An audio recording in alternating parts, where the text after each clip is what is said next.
সম্মানিত প্রিয় গাইস, আজকের কন্টেন্টটি তৈরি করছি বেঈমান মানুষের কতগুলা দিক আছে এবং বেঈমান মানুষ কিভাবে চিনবেন এবং বেঈমান মানুষ থেকে কিভাবে আপনি নিজেকে রক্ষা করবেন। এবং যখন আপনি বেঈমান মানুষ থেকে যখন দূরে থাকবেন, যখন আপনি বেঈমান মানুষকে চিনতে পারবেন, আপনার স্বপ্নের লক্ষ্যে আর কখনো কাটা থাকবে না।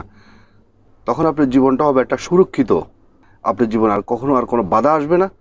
আপনি সুরক্ষিত জীবন নিয়ে সুন্দরভাবে আপনার স্বপ্নের লক্ষ্যে আপনি এগিয়ে যেতে পারবেন। দেখেন, এই পৃথিবীর প্রত্যেকটা মানুষ কিন্তু স্বার্থপর, প্রত্যেকটা মানুষ বেঈমান, প্রত্যেকটা মানুষ লোভী। আমিও বেঈমান, আপনিও বেঈমান, আপনিও স্বার্থপর, আমিও স্বার্থপর। অর্থাৎ পৃথিবীর প্রত্যেকটা মানুষ কার্যক্ষেত্রে গিয়ে মানুষ স্বার্থপর হয়ে যায়, কার্যক্ষেত্রে গিয়ে মানুষ বেঈমান হয়ে যায়। আজকে সেই বিষয়গুলোই আলোচনা করব। অতিরঞ্জিত মাত্রা যখন একজন স্বার্থপর হয়ে যাবে এবং বেঈমান হয়ে যাবে, তখন সেটা হয়ে যাবে আপনার জন্য পথের কাটা হয়ে যাবে এবং আপনি তাকে চিনতে হবে। আপনার চলার জীবনে যদি আপনি তাকে চিনতে যদি আপনি ভুল করেন, তাহলে আপনার প্রত্যেকটা চলার মধ্যে আপনার পথভ্রষ্ট হবেন এবং আপনি ক্ষতিগ্রস্ত হবেন। আজকের এমনিতেই পৃথিবীটা হলো একটা স্বার্থের দুনিয়ায়। তো সুতরাং এই স্বার্থপর দুনিয়ায় নিজেকে সুরক্ষিত রাখার জন্য আপনাকে অফকোর্স আপনাকে স্বার্থপর মানুষ এবং আপনার বেঈমান মানুষগুলো আপনাকে চিনিয়ে রাখতে হবে। কারণ এরা কিন্তু অনেক দূরে নয়, এরা আপনার আশেপাশে থাকে, আপনার কাছে কিনারে থাকবে, আপনার আশেপাশে গুড়গুড় করবে। তো এদেরকে আপনি কোন সিংটুনগুলো দেখলে আপনি বুঝতে পারবেন যে এরা আসলে বেঈমান, এরা আসলে স্বার্থপর, এরা আসলে লোভী। বেঈমান মানুষ চেনার কিছু আলামত থাকে, এটা আমরা তাদের অভিনয়ের কারণে আমরা এটা বুঝতে পারি না। চলার জীবনে যখন আমরা হিসাব করে করে যখন আমরা চলবো, তাহলে দেখবেন যে আমরা সেই বেঈমান মানুষগুলা আমরা খুব সহজে চিনতে পারবো। তা আমি আপনাদেরকে সেই বেঈমান মানুষের যে সিমটমগুলো আছে, তাদের যে আলামতগুলো আছে, সেই আলামতগুলো আপনাদের সাথে আলোচনা করলে আপনারা আশা করি ভবিষ্যতে এদেরকে চিনতে আপনাদের ভুল হবে না। এক নম্বরে তারা যে কাজটা করে সেটা হলো, বেঈমান মানুষ সবসময় নিজের কথা নিজে লুকিয়ে রাখবে। আপনার কথা সে খুশি আপনার কথা বের করবে। আপনি তাদেরকে যখন অতি সহজে বিশ্বাস করবেন, তারা এমনভাবে আপনার সাথে কথা বলবে মিষ্টিভাবে, তখন কিন্তু আপনি আপনার মনের সমস্ত কথা তাকে আপনি বলে ফেললেন। দুর্বল পয়েন্ট যখন তার সাথে কথা বলে ফেলবেন, সেটা আপনার ব্যক্তিগত জীবন হতে পারে, পারিবারিক জীবন হতে পারে, আপনার ফ্যামিলিগত জীবন হতে পারে।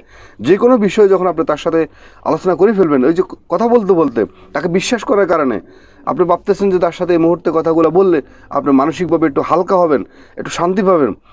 সেই জন্য আপনি তাকে বিশ্বাস করে যে সমস্ত কথাগুলো বলে ফেলছেন, আপনাকে কিন্তু সেই সমস্ত কথা দিয়ে আপনার সাথে বেঈমানি করার জন্য চেষ্টা করবে। তো সুতরাং যারা দেখবেন যে আপনাকে সে কোনো কথা বলবে না, কিন্তু সে আপনার থেকে শুধু কথা নেওয়ার চেষ্টা করতেছে এবং মিষ্টিভাবে আপনার সাথে কথা বলতেছে, আপনাকে ধরে নিতে হবে, বুঝে নিতে হবে, এরা হলো এটা এক নম্বর বেঈমান মানুষ। ওরা কখনো আপনার কথা কখনো ভাববে না, আপনার বিপদের কথা তারা কখনো ভাববে না। দেখবেন যে আপনি যখন বিপদে পড়বেন, তখন কিন্তু আপনি তাদেরকে আপনার হাতের কাছে আর কখনো পাবেন না। তারা দেখবেন যে কোথায় যে হারিয়ে গেছে আপনি চিন্তা করতে পারবেন না। কিন্তু আপনার সুসময়, আপনার ভালো সময় আসলে তারা আপনাকে ওয়েলকাম জানাবে এবং ওরা আপনার প্রশংসা করবে। এরাই প্রকৃতপক্ষে বেঈমান মানুষ। কারণ যারা আপনার দুঃসময় থাকবে না, তারা কখনো আপনার বন্ধু হতে পারে না, এরাই বেঈমান। প্রকৃত বন্ধু বলেন বা মানুষ বলেন, তারা সবসময় আপনি যখন একটা ভুল করবেন, আপনাকে আড়ালে গিয়ে অন্যর সামনে লজ্জা আপনাকে না দিয়ে সে আপনার ভুলটা আপনাকে শুধরেই দিবে। আর যারা আপনার বিরুদ্ধে কথা বলবে, তাদের সাথে সে সংগ্রাম করবে, তারা হলো আপনার প্রকৃত বন্ধু এবং তারা হলো প্রকৃত মানুষ। আর যারা আপনার থেকে কথা নিয়ে মিষ্টি কথা বলে অন্যের সাথে এটাকে শেয়ার করে আপনার সম্মান নষ্ট করার চেষ্টা করবে, তারা আপনার সামনে আপনাকে নম করবে, আপনার সামনে আপনাকে সুনাম করবে, প্রশংসা করবে, কিন্তু আপনার অগোচরে গিয়ে আপনার বদনাম করবে এবং আপনাকে নিয়ে হাসাহাসি করবে, ঠাট্টা করবে। এরা হলো প্রকৃতপক্ষে এরা হলো বেঈমান। তাদের কথা এবং কর্ম দুইটাই আপনি কখনো মিল পাবেন না। তাদের কর্ম একরকম হবে, কথা বলার স্টাইল হবে একরকম। এরা হলো বেঈমান। ওরা অন্য মানুষের বদনাম আপনার কাছে এসে বলবে, মানে আপনার থেকে আরও কিছু কথা বের করার জন্য। অন্য মানুষের বদনামটা যখন আপনার সামনে বলবে, তখন আপনি ধরে নেবেন সে একটা বেঈমান। কারণ এই জন্যই যে আজকে সে অন্য মানুষের বদনাম আপনার কাছে করতেছে, সে কিন্তু অন্য সময়ে আপনার বদনাম কিন্তু আবার অন্যজনের কাছে বলবে। মানে তাদের স্বভাবটাই হলো এটা, মানে অন্যের বদনাম আপনার কাছে বলবে আর আপনার বদনামটা অন্যের কাছে বলবে। অন্যের কাছে বলে তার থেকে কিছু পয়দা আদায় করবে এবং আপনার কাছে বলে অন্যের বদনাম আপনার কাছে বলে আপনার থেকে কিছু পয়দা আদায় করবে। এটাই হলো তাদের টেকনিক। এরা হলো বেঈমান। তো সুতরাং এই সমস্ত বেঈমান মানুষ থেকে যখন আপনি নিজেকে সরিয়ে নিয়ে আসতে পারবেন এবং ওদেরকে যখন আপনি চিনতে পারবেন, তখন কিন্তু আপনি জীবনে কখনো ঠকবেন না। আপনি ঠকার একমাত্র কারণ হলো আপনি বেঈমান মানুষকে চিনতে পারেন না এবং বেঈমান মানুষকে আপনি সহজে বিশ্বাস করেন। জীবনে কখনো মানুষকে অতি সহজে কখনো মানুষকে বিশ্বাস করবেন না। বিশ্বাস করার জন্য মানুষকে সময় নেবেন, তারপর একটা মানুষকে আপনি বিশ্বাস করবেন।